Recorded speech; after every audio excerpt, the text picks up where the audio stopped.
सांगितले होय मग कपडे असतात कधी आणि नसतात कधी तुला टाइम सांगतो नसतात कधी तसं नाही काय अगं तेड्या नाही सांगत तुला मी पण मला तुम्ही सांगा जन्मल्यापासून ते तुमचा अंत होईपर्यंत किती आंघोळ करता तुम्ही नाही म्हातारे माणसाच्या आयुष्यात जन्मल्यापासून ते मरेपर्यंत माणसाच्या आंघोळी फक्त अडीच असतात आधीच कोणच्या आम्हाला मला प्रश्न विचारायला पाहिजे मला प्रश्न विचारायला फक्त पाहिजे पहिली आंघोळ असते ते आईच्या उदरातून बाहेर आल्यानंतर पहिली आंघोळ पहिली एक आंघोळ आहे पहिली एक आंघोळ दुसरी आंघोळ असते की माणसाचा अंत झाल्यानंतर स्मशानभूमीत येत असताना ती पुरी धरायची का अर्धी धरायची ते पूर्ण धरायची ते दोन आंघोळ झाल्या शेवटच्या आणि पहिली या दोन आंघोळी झाल्या आणि अर्धी आंघोळ असते ती माणसाच्या अंगावरती अक्षता ब्राह्मणाच्या शास्त्रोक्त पद्धतीनं जे तांदूळ टाकण्याच्या अगोदरची आंघोळ होत असते तिला अर्धी आंघोळ म्हणायची बरं अर्धी आंघोळ असते तुझ्या आता एवढं आम्हाला सांगायला लागलं ती मला सांग पोरींचे कपडे घेऊन वर झाडावरून ठेवले तीस तू नेमका कोण आहेस आमच्या इथं खोड काढायला आलीस की का कपडे घेतली तू नेमका तू कोण आहेस मी कोण आहे हा म्हातारे मी तुमचा आवडता देव आहे कोण तुमचा आवडता देव कोणता मसोबा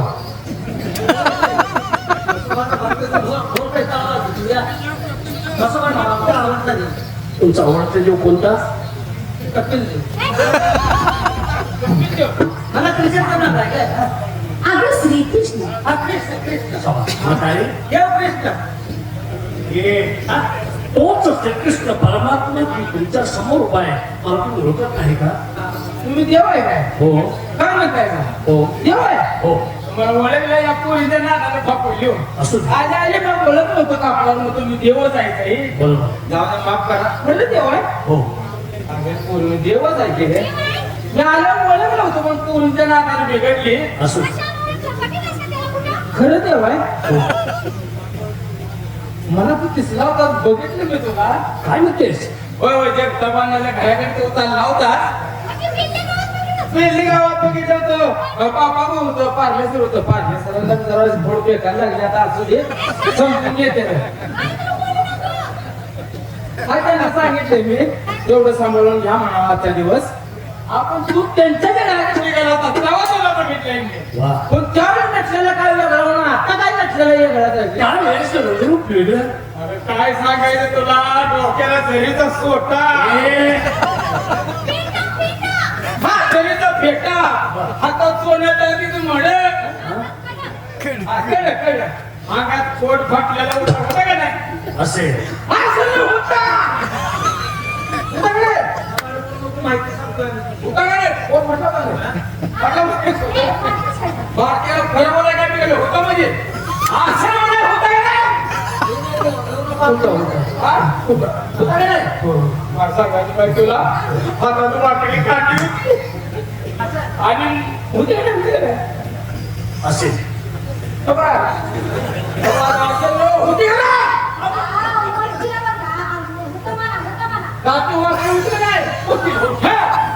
काय सांगायचं मुखात पाणी लिहिलं आता तुला काय सांगायचं बारकी पोरं याच्या मागत होती बोळा बोळात फिरायचं काय अगं बेले गावात तुला काय सांगायचं महोत्सव चालू आहे आणि तिथं बिचारा ग आणि ऐन टायमाला माणसं गोळा व्हायला आणि बिचारायला असं व्हायला मेले म्हणजे अस्वल सांभाळणार कोणी आहे का कृष्णाचं तोंड आहे भगवंत तोंड आहे कृष्णाचं तोंड आहे का मला दिसायला लागले श्रीकृष्ण आता ह्या मुलीनं करणारा कृष्ण बघितला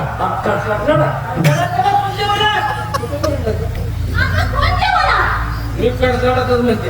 त्यावेळेचा कृष्ण कसा होता आणि ह्यो कृष्ण कसा आहे म्हातारे हा? मी माझी माहिती सांगितली तेव्हा तुम्हाला माझी ओळख हा, पटली. माहिती सांग ऐक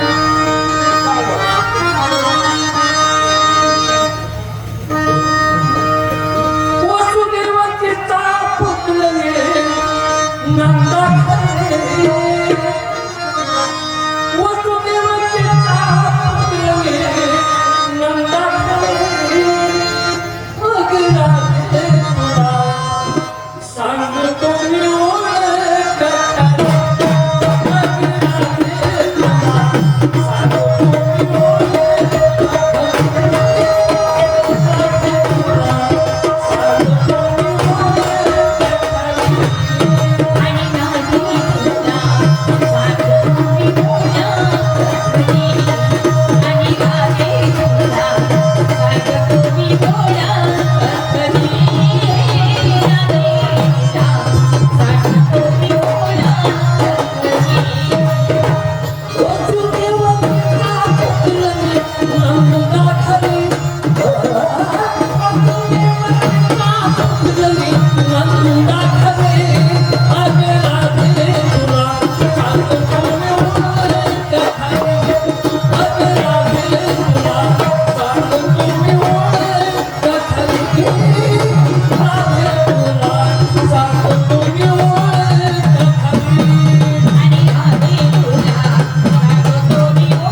देव आहे वा. पण काय आमच्या काय तर खोडी केल्यामुळं तुमच्यामुळे म्हणजे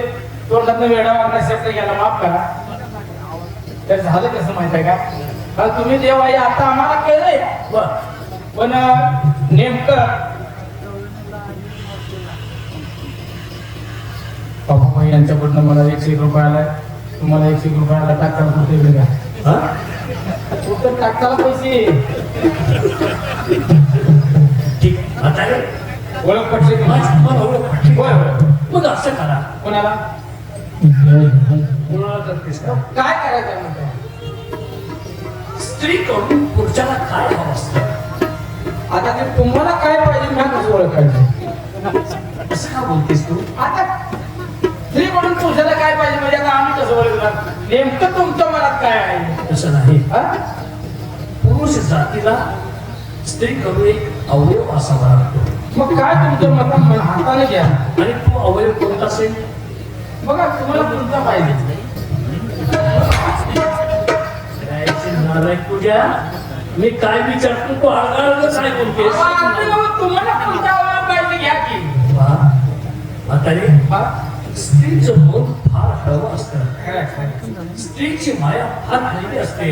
आणि पुरुषाची माया फार कठोर असते माझी तर आहे हो देवा त्या हळव्या मनाला माझी भक्ती करावी असं माझं भक्तीचं नाव घ्या मुलगी माझी कसली आहे वा. लेकरू माझं धाकटी मुलगी आहे आहे का नवरा मेल्यावर झाली हा? नवरा मेल्यावर होतं का गं? तू काही शहाणी आहे का नाही येणे नवरा मेल्यावर झाली म्हणजे तुझा काहीतरी गैरसमज झाला तुमचा बी काहीतरी गैरसमज झाला अगं मी काय म्हणतोय काय तुम्ही कायच म्हणू नका तुम्ही ऐकला ऐकलं काय नवरा मेल्यावर झाला म्हणजे ज्यावेळी माझा नवरा जिवंत होता हा. त्यावेळी ही पोटात होती हा म्हणजे नवरा हयात असतानाही पोटात राहिली हा. नवरा मेला आणि हिचा जन्म झाला तुम्ही काय म्हणताय नाही माझा गैरसमज झाला ते करा बरं हो ती पहिलं होतं ते आता काय हो पहिले होतं. लग्नाच्या अगोदर देवा बोला मी तुमची भक्ती करते वा. मी तुम्हाला शरणाने केली होय. चंद्राला हा कशाप्रमाणे एकदम करेन कशाप्रमाणे मुंगीप्रमाणे बघा मुंगी मुंगी किती लहान जीव आहे वा. लहानपणात एका देवा मुंगी साखर येतावा मुंगीला त्यांनी सत्र नकोस नाही हो 24 गुरु दत्ताला होते होय होय होय आणि गुरुदेव दत्त याला 24 गुरु असताना मुंगी देखील त्याच्यात एक गुरु आहे खरंय खरं मग मुंगी वा बघा मुंगी किती लहान विचार आहे बघा हो, अवघड जागा होती ती मुंगी हे मी काय सांगतो की आहे मुंगीचे अवयव कुठं असतील काय डोळे करायचं? कुठं असतील पचन क्रिया कुठं असेल तुझं तोंड कुठं असेल काय सांगताय आता चापसून बघावं लागेल आता ती मुंगीला चापसून लावावं लागेल का चापण वरून तिला नाही तर त्यावर मुंगी मारायची आता बघा की लहान आहे ते. मी भक्ती करते मावशी, हा? तू शरणागती आणि मग काय करतो आता मला सांगा माझी मुलगी तुम्हाला इतकी गरीब शरण आली लिहिलं ते नाही आली खरंय आता मी त्या मुलाची आय आहे तू कसं आहे? मी तिच्यापेक्षा गरीब आहे वा सगळे गरीब कशाप्रमाणे कोण मुंगी प्रमाणाला कोण गाय प्रमाणाला कोण हरणी प्रमाणात हो त्यांच्यापेक्षा मी गरीब कशाप्रमाणे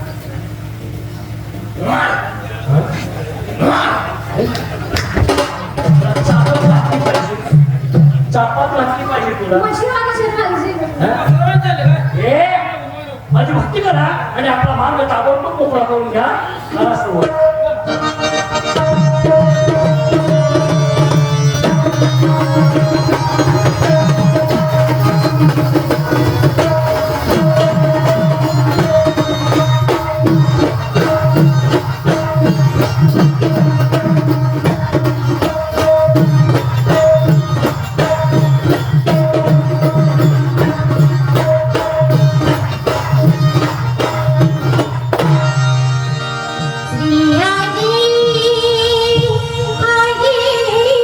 श्री हरी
Look,